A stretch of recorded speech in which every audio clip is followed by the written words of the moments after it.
With all the knights from Null and Void finally out, I gotta say, I'm really impressed with this year's event. This might be the best TDS event so far. At least for me. The cutscenes, man, they are so good. Like, this is way much better than Lunar Overture cutscene. Most of them last over 3 minutes. It feels like we watching a mini TDS movie.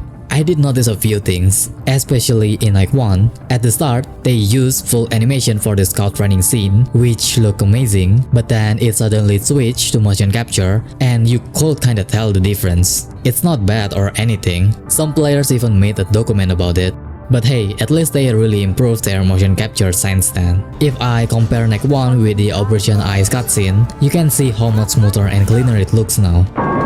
Overall, Act 1 cutscene was still really solid, and the voice actors absolutely nailed it. You can tell they worked really hard to bring the characters to life. Oh, and let's not forget to talk about the map. The map itself looks quite interesting. It appears to be very large. There is a hidden secret room under the map. At the front of the map, there's also a cyber city right there.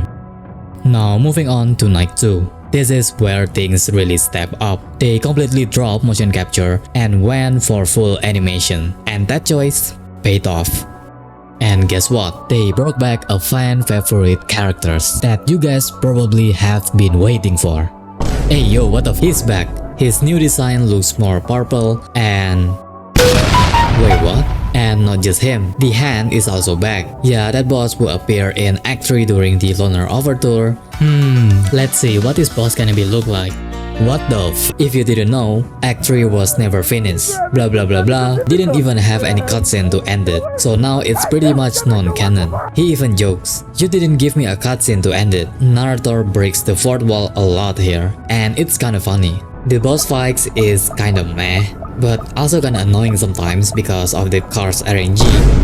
We didn't get to see Titus as a mini-boss in Act 2, because you know.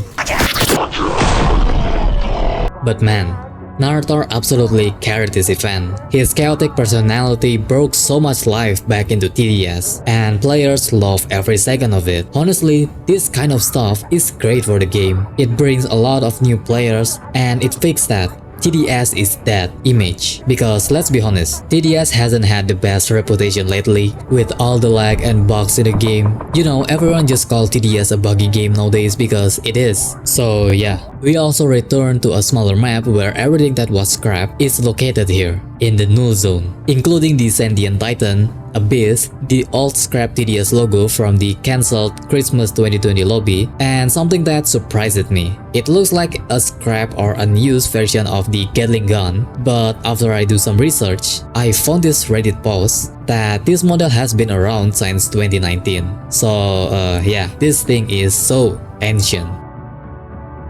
And now, at the final night, Night 3, they nailed the cutscene again.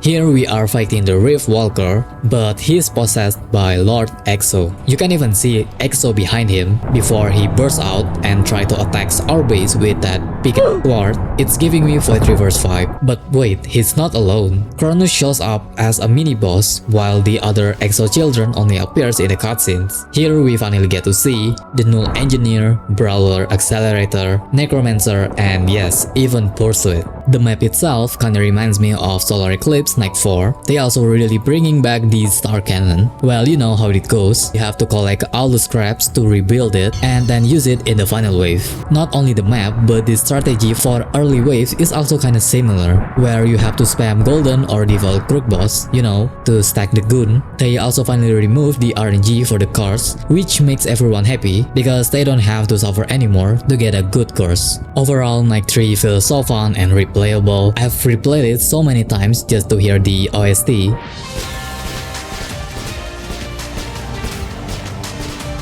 And it never gets old thanks to the new achievements and challenges they added. And the new one is the All-Nighter Badge, where you can get this cool name tag by beating Night 1 until Night 3 with the same loadout. Now let's talk about the Event Tower, the Warlock. It's basically a stronger version of Slasher or Gladiator. It's got two attacks, a melee hit and a range shot. Where's my mouse?